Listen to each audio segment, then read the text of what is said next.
And here we go, your feel-good breakfast show, Expresso. We're going to open up, and I mean psychologically, because today is a very, very celebrated day. It's called Work From Home Day, something that we know all too well. An observance that encourages people to work from home as a means to save money on transport and boost company productivity and morale. And we all know, however, that the ongoing COVID-19 pandemic means that even those who prefer the workplace have had to adjust working remotely. And sometimes, you have to get your head in the game. Of course, and today we're asking, what challenges and opportunities does working from home present to you? We have clinical psychologist Asha Dullabh, and she's here today to help us discuss this. And we are taking your questions and comments via our Facebook page, so do connect with us. A very good morning to you, Asha Dullabh. So good to have you with us. I mean, guys, can we just take a moment? Yes. 14 months in, a lot of people has been doing this for 14 months. Do you think that people has conquered this? Do you think that people has now gotten used to that this is the new normal? People's actually getting used to the fact that they're working from home?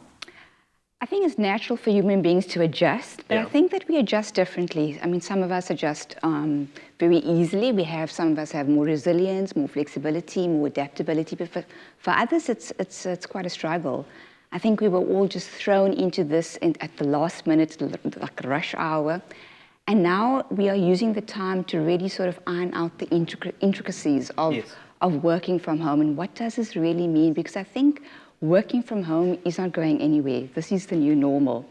And it's now a work-home revolution that is happening.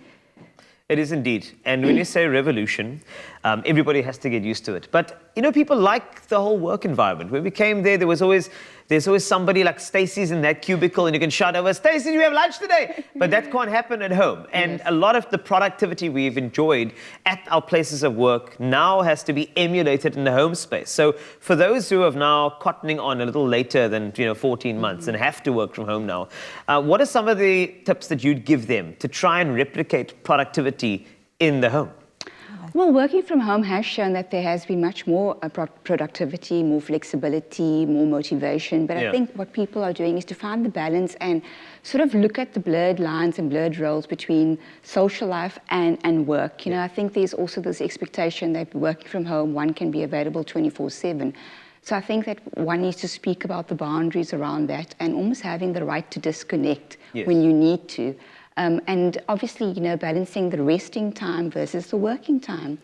Very important to stay active, go outside, take some fresh air in, create a very comfortable working space, a working environment. I mean, simple things like having the correct chair, the correct lighting, the correct computer, fresh air coming in is all very important. And of course, we need to move, because I think sitting in our chairs every day, working with a computer, we can become quite sedentary. And I think just getting up and stretching is very important. So the rest element has to come into play, and that needs to be taken quite seriously.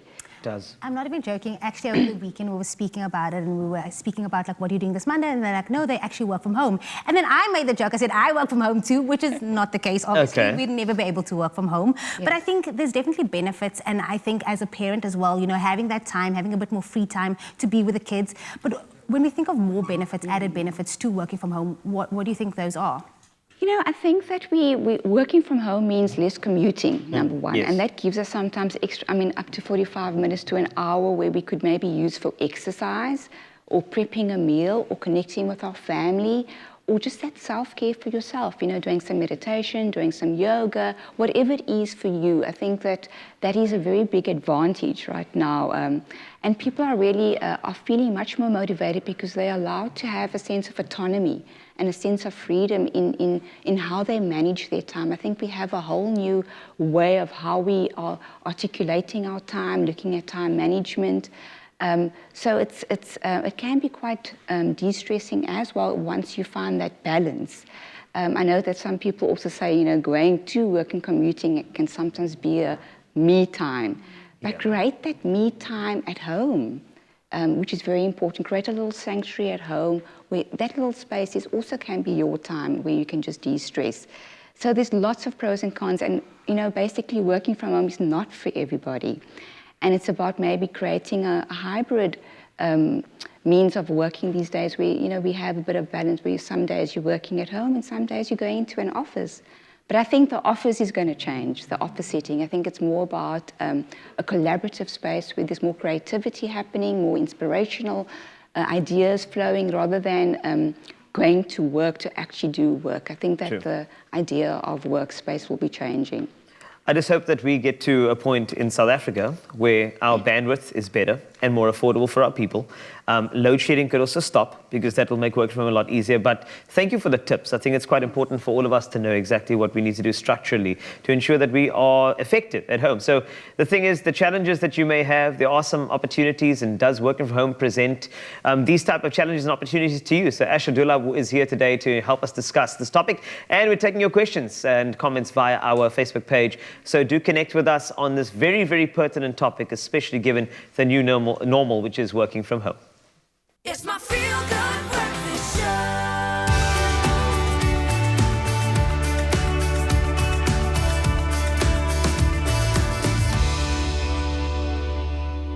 Oh yes, you're live with your feel-good breakfast show. It's Monday, so we're talking all things relationships. And today we're asking, what challenges and opportunities does working from home present to you? We are back with clinical psychologist Asha Dullabh to unpack this topic. So do weigh in with your questions and comments on our Facebook page.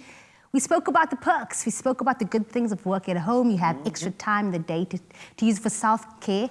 Let's talk about the challenges, the not so fun part of working at home. I think, Carl, you've started off with broadband and the Wi-Fi. I think that is one of the greatest challenges. I mean, that's such a frustration. But apart from that, people can experience fatigue. For that initial adjustment, I think people were struggling with exhaustion. But also just that kind of being available 24/7 and needing to just have clear boundaries with working from home. Of course, dual roles. I mean, sometimes working from home, then you also have to be mom and be your partner, and you're working. So that can actually become quite blurred. So again, we need very, very clear boundaries with that. Of course, I mean, there can be unhealthy habits that can prevail. With us snacking more than usual, having more Oma rusks than usual, lack of movement can cause us to have physical and mental challenges. Our daily lifestyles, I mean, that's quite important that we need to really just look at. And of course, our environments. I mean, not all of us have access to space and privacy where we can work from home. And also just the mere, our desks, our chairs, the necessary equipment that makes it comfortable for us to work from home. Not all of our circumstances are the same. So I think that those are things that need to be addressed. Indeed, they do. And I know that there's also the social aspect of the working environment, because usually people work in teams. There's a collaboration that's necessary. And with the challenges, as you mentioned, there are some bandwidth challenges, so you can't exactly communicate as fluently as you would if somebody was in the cubicle next to yours. Furthermore, there's also the schedule of a working day that's often blurred, because sometimes when people want to get ahead, they will start at 6 a.m. and finish at 6 p.m., 7 p.m. at night. So with all this in mind, what are some of the things that we could do perhaps to alleviate the communication problems and also the daily schedule problems that working from home brings? Well, definitely. I think with having like regular check-ins, sometimes a check-in can not only just be on the computer, but even just a phone call. Pick up the phone, talk to a colleague if you don't have connection, but also just to arrange time to meet in person at some point. I mean, I think that sitting across a computer the whole day can be quite exhausting, and it limits that social connection. Yes. And I think for younger people, they will struggle more, because younger people love the collaboration, and it's also a space, work provides a space to meet new people and to form new friendships. So that becomes quite challenging. So it will be important to try and make connections as part of a team as well. Do your morning check-ins, do some fun activities as team building, perhaps online, even if it's, share something that's great that happened in your day, or share a celebration in your family, just to maintain that connection that's outside of work. But really what the key thing is to have that communication and to speak openly with regard to what one's requirements are, looking at one's expectations, looking at one's productivity level, level of motivation. All of those things need to be communicated clearly in order to really get this work from home revolution going. So true. I love that you mentioned communication because I think that is very important. But we are going to continue this conversation and we're asking you what challenges and opportunities does working from home present to you? Asha Dullabh is here today to help us discuss this topic. And so we are going to be taking your questions and comments via our Facebook page. So do connect with us, Expresso Morning Show, SABC3. It's my feel-good breakfast show.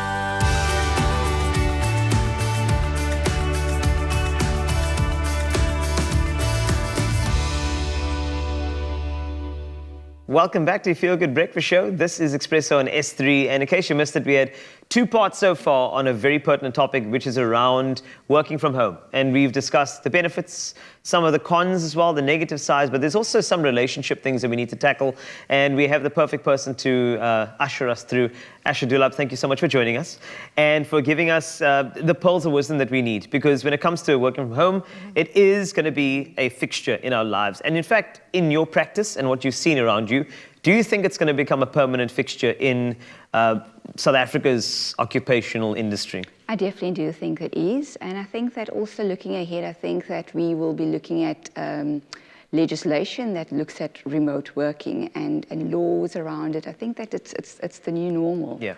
So we need to embrace it. And you would think that after 14 months, like I said, some people is, wrapped their head around it. If people are still struggling to find the groove, find a routine, create barriers for themselves and just create a space where they are able to work remotely from home, what tips do you have for them? I think that's what's important is to create an environment that feels comfortable for you and to really do a quality check-in, am I comfortable? What is my environment like? Because your workspace has now become what used to be your resting space is now your workspace, and to really kind of create a space in your home where this is my workspace that I need to cut off from and then join my family and do whatever else that used to be my rest space. I think so the key word here is the rest and comfort. Create an environment of comfort because that is self-care and that will entail your mental and overall well-being, which is very much needed when we're working from home to have those balances in the relationships. But with that said, I think that working from home, if we just manage our time well, we could have beautiful connections with our families, have more time to cook healthy meals, have time to exercise. So it's really about getting the balance right. And with time, as we grow and learn together, we will get this right. I think boundaries are also very, very important.